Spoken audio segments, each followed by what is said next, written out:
நடப்பாண்டில் இதுவரை இல்லாத அளவில் இந்திய பங்குச் சந்தைகள் கடும் சரிவை சந்தித்துள்ளன. மும்பை பங்குச்சந்தை குறியீடான சென்செக்ஸ் 2500 புள்ளிகள் வரை வீழ்ச்சியடைந்ததால் முதலீட்டாளர்களுக்கு 18 லட்சம் கோடி ரூபாய் இழப்பு ஏற்பட்டுள்ளது. வர்த்தகத்தின் முதல் நாளான இன்று இந்திய பங்குச் சந்தைகள் சரிவுடன் தொடங்கின. காலை 10 மணி நிலவரப்படி மும்பை பங்குச்சந்தை குறியீடான சென்செக்ஸ் 1533 புள்ளிகள் வீழ்ச்சியடைந்து 79,448 இருந்தது.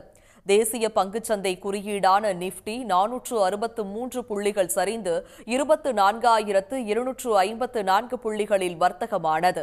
பின்னர் மும்பை பங்குச்சந்தை 2500 புள்ளிகள் வரை வீழ்ச்சியடைந்ததால் முதலீட்டாளர்கள் கலக்கமடைந்தனர்.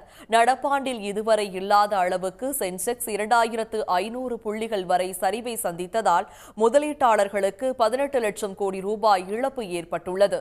அமெரிக்காவில் பொருளாதார மந்தநிலை மற்றும் வேலையின்மை அதிகரிப்பு, ஜப்பான் பங்குச்சந்தை 20% வீழ்ச்சியடைந்தது உள்ளிட்ட காரணங்களால் இந்திய பங்குச்சந்தை கடும் சரிவுடன் வர்த்தகமாகின.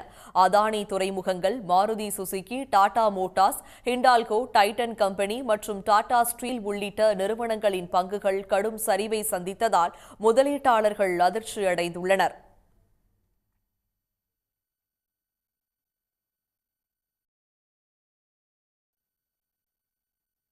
பெரிய வீழ்ச்சியை சந்தித்தது அமெரிக்க பங்குச்சந்தை குறியீடு, டோ ஜோன்ஸ், நாஸ்டாக் இந்த குறியீடுகள் எல்லாம்.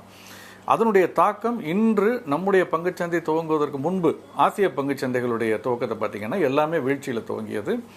குறிப்பாக ஜப்பானிய பங்குச்சந்தை கோஸ்பியும் 8% இறங்கியிருந்தது. பட் ஜப்பானிய பங்குச்சந்தை குறியீடான நிஃப்டி 15% இறக்கத்தை சந்தித்தது ஒரு கட்டத்தில். இது மிகப்பெரிய இறக்கம்.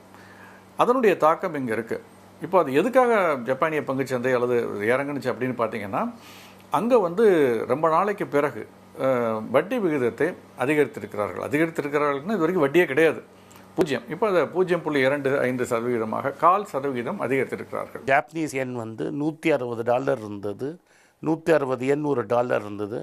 ஒரேடியாக ஏறி இன்னைக்கு 143 yen ஒரு டாலருக்கு ஆச்சு.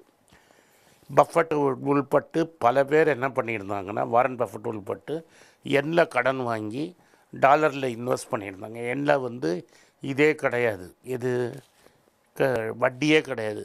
ஸோ வட்டி இல்லாத கடனை வாங்கி டாலராக மாற்றி அமெரிக்காவில் இன்வெஸ்ட் பண்ணியிருக்கிறாங்க. சடனாக 160 யென்னுக்கு டாலருக்கு கடன் வாங்கினதை 143 ஆனோடனே ஜப்பானோட மதிப்பு ஏறுதுன்னு தெரிஞ்சோடனே வாங்கினோட கடனோட வேல்யூ ஏறுது. இது பேர் கேரி ட்ரேட் அப்படின்னு சொல்லுவாங்க. இந்த கேரி ட்ரேட் அன்வைண்ட் ஆகிறதுனால எல்லா இடத்துலையும் மார்க்கெட் விழுந்துட்டுருக்குது.